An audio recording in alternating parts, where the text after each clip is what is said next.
Hi, this is Evan, and I'm your host for Wine Couch TV.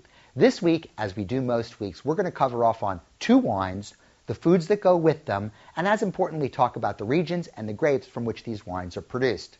This week's grape is Pinotage. Now, Pinotage looks like it should be pronounced Pinotage, but it's actually pronounced Pinotage.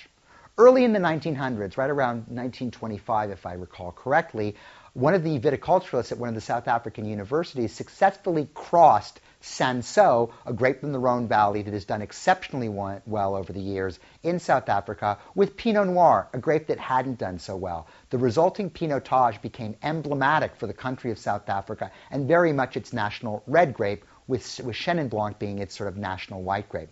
Pinotage did very well in South Africa, but being a market that was essentially isolated because of apartheid, they never got any real objective feedback. So a lot of the flavors that people grew up on, such as rubber tires, roadkill, things like that, were not necessarily flavors that would translate into the market at large. Over time, when apartheid ended and the wines went into the real world, they did get that feedback, and it was not very good. Subsequently, changes that have been made in the vineyard and in the winery to address these issues mean that the Pinotage wines coming out of both South Africa and, by the way, New Zealand, which does a really good job with Pinotage, are better than they've ever been today.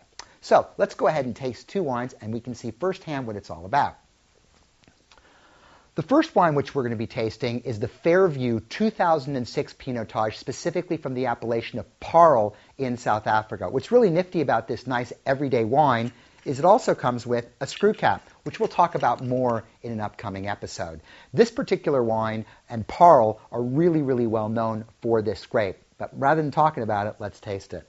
Pinotage is known for the deeper color, and obviously this comes from the parentage of the Sansot side rather than the Pinot Noir side, which would have less ample color.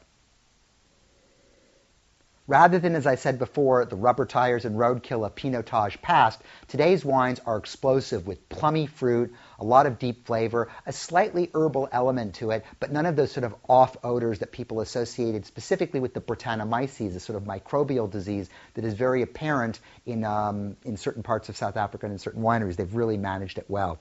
This wine has a beautiful fruit-forward nose, and the styles of Pinotage range from the quaffable to the really, really heavy duty. So this one's definitely more in that easy-to-enjoy style. Let's taste it.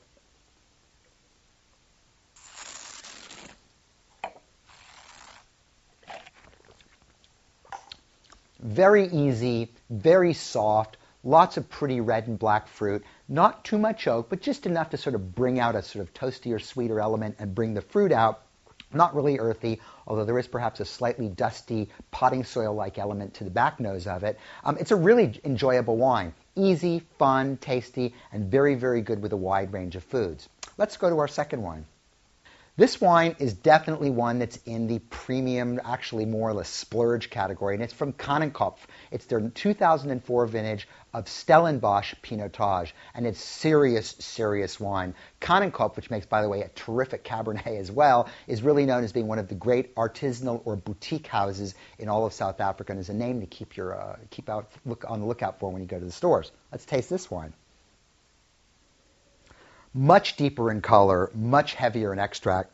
This wine has a wonderful combination of deep fruit flavors, a little bit of a sort of meatiness or gaminess, which is again a very typical flavor of Pinotage if it's not over the top. And this one's really, really well in balance, giving you more of sort of a salumi or a charcuterie-like character to it. And again, a lot of that deep, brooding black and ripe red fruit.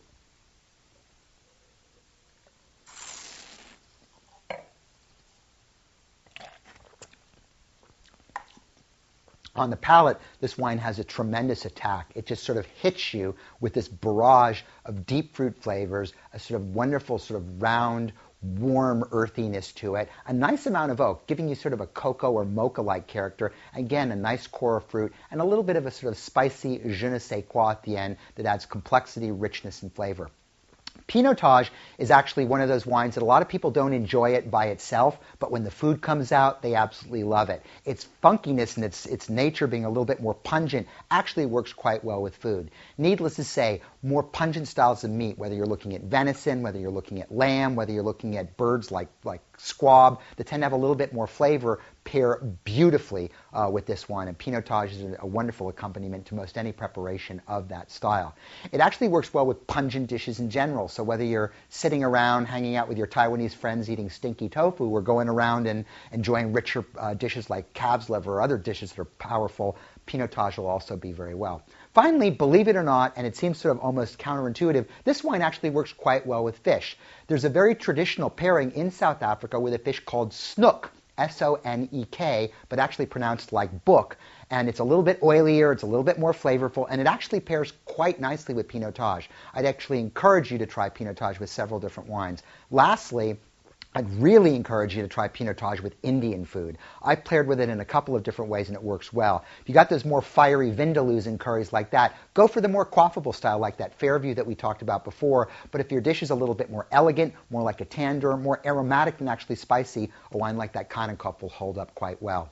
So, what's the wine word of the week? You're probably wondering, we're in South Africa, we're in Pinotage, where could we be? Well, our wine word for the week actually has nothing to do with wine, and it's called braai. And braai is actually the word for a barbecue, or an asado as you would have in Argentina.